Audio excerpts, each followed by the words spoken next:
ভিডিওতে খুব একটা খারাপ নিউজ আছে, সেটা হচ্ছে কিছুদিন পূর্বেই আমি একজোড়া হোয়াইট কোকাটেল আনছিলাম। তো আজকে দেখতেছি ফিমেলটা মরে গেছে ফিমেলটা। আমি ঠিক জানি না কেন মরলো, কিছুই বুঝতে পারি নাই। সকালেও দেখছি ভালো খাবার, এমন না যে শরীর নষ্ট হয়ে গেছে বা অনেক দিন ধরে খায় নাই। একদম মাশাল্লাহ একদম পুষ্ট আছে, বায়ুপথ এতটা কোনো সমস্যা দেখলাম না। মাশাল্লাহ সব দিক দিয়ে ফিট ছিল। সকালেও খাবার খেতে দেখছি। এই যে মেলটা আছে, ফিমেলটা মরে গেছে। আসলে পাখি যখন শখের পাখি মারা যায় কি পরিমাণ কষ্ট লাগে এটা কাউকে আসলে বোঝানো সম্ভব না। আসলে এখানে অনেকগুলো পাখি আছে মাশাল্লাহ। আমরা এখানে এগুলো সবগুলো আমার এখানে বেবি বড় হয়ে গেছে মাশাল্লাহ।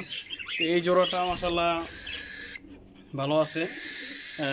আবার দুইটা বেবিও দিছে, এই যে কদিন আগে বাচ্চা ফুটছে। দুইটা বেবি আছে মাশাল্লাহ, জোড়াটা বেবি একদম সুস্থ আছে। তো এই পাখিটা মারা যাওয়ার পিছনে আমি কোনো কারণই দেখি না, কিছুই খুঁজে পাই নাই। কেন মারা গেল পাখিটা, মারা যাওয়ার কোনো কারণ আমি খুঁজে পাই না আসলে। এটা একটা দুঃসংবাদ। আর একটা দুঃসংবাদ হচ্ছে এখানে যে বাজরিগার বেবি, তিনটা বেবি ছিল, এখানে একটা ওখানে একটা দেখাইলাম। এই যে এই দিক দিয়ে একটা হালকা একটা গ্যাপ ছিল ছোট্ট, সম্ভবত এই গ্যাপটা দিয়ে এটা বের হয়ে চলে গেছে। আমি ঠিক জানি না এটা কোথায় কীভাবে গেছে, কিন্তু আমার মনে হচ্ছে এখানে একটা গ্যাপ ছিল। একটা গ্যাপটা ইঁদুরে করছে মনে হয়, ইঁদুর ঢুকছিল দেখছি আমি, সম্ভবত ইঁদুরে গ্যাপটা করছে। এত চিকন নেট দিছি যেন ইঁদুর ঢুকতে না পারে, তারপরও ইঁদুর ঢুকে ফেলে। কি করব, মানে ইঁদুরের জন্য মানে পাখি পালা বন্ধ করে দিতে হবে যা অবস্থা দেখতেছি। এই লাভবার জোড়াটাও এখন পর্যন্ত আমরা অনেকগুলো ডিম নষ্ট করছি। এই যে দেখেন অনেকগুলো ডিম, এখানে অনেকগুলো ডিম, বারবার ডিম পারে কিন্তু ডিম ফাটেল হয় না। আমি ঠিক জানি না সমস্যাগুলোর কারণ। অভিজ্ঞমেন যারা পাখি নিয়ে অনেক বছর কাজ করেন, যদি জানেন অবশ্য কমেন্ট করে জানাবেন কি সমস্যার কারণে ডিমগুলো ফাটেল হয় না। এখানে এক জোড়া আবার ডিম পারছে লাভবার্ড, এখানে এক জোড়া ডিম পারছে আবার। দেখে এটাও ফুটে কিনা। এই যে ডিম দেখা যাচ্ছে, ডিম ছিল। কয়টা পারছে ডিম? 7টা মাশাল্লাহ। তো এখানেও এইগুলো এই পাখিটাও অনেকগুলো ডিম পারছে, কিন্তু ডিমগুলো ফাটেল হয়নি। এখানে এসে এই যে একটা হলুদ লাভবার্ড, একটা গ্রিন ফিশার। তো এই যে মাশাল্লাহ এখানে ডায়মন্ড অফ গুগু আছে, ডায়মন্ড অফ গুগু বাচ্চা দিছে। বাচ্চা নিয়ে বসে আছে, দেখা যাচ্ছে বাচ্চা নিয়ে বসে আছে নিচে। বাচ্চাগুলো মাশাল্লাহ সুস্থ আছে। এক জোড়া বাচ্চা দিছে এখানে, এগুলো এখনও বাচ্চা দেয় নাই। এই জোড়াটা এখনও বাচ্চা দেয় নাই।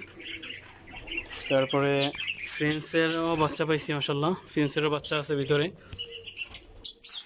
গুগু পাখিও বাচ্চা দিছে, গুগু পাখি দুইটাই বাচ্চা নিয়ে বসে আছে দুটোটাই। এটা ডিম নষ্ট করে ফেলছে, এখানে বাচ্চা বড় হয়ে গেছে। তো মাশাল্লাহ সবগুলো পাখি একদম ফিট আছে মাশাল্লাহ সব দিকে। কিন্তু এই পাখিটা মারা যাওয়ার কারণ আমি খুঁজে পেলাম না, কি কারণে মরতে পারে পাখিটা। আসলে কি সুন্দর একটা পাখি,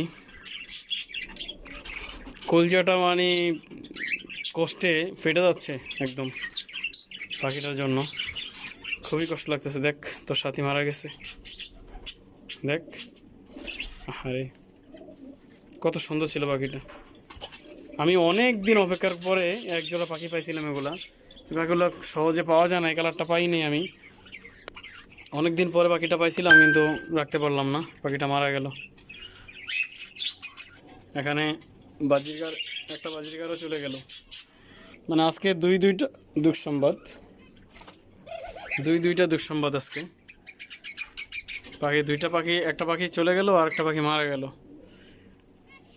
মানে কীভাবে নিজেকে বুঝতে পারতেছি না। যাই হোক, দোয়া করবেন সবাই বাকি পাখিগুলো যেন ইনশাল্লাহ ভালো থাকে।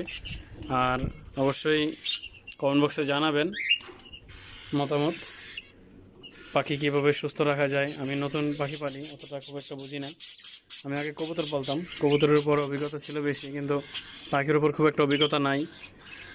তো পাখির কী কারণে মারা গেলো এটাই বুঝতে পারতেছি না আমি আসলে। কী কারণে মরতে পারে, কী হলে একটু কমেন্ট বক্সে জানাবেন। আর যারা আমার চ্যানেলটা এখনও সাবস্ক্রাইব করেন না, চ্যানেলটা সাবস্ক্রাইব করে পাশে থাকা বেল আইকনটি বাজিয়ে দেবেন। ধন্যবাদ সবাইকে। আসসালামু আলাইকুম রহমতুল্লাহ।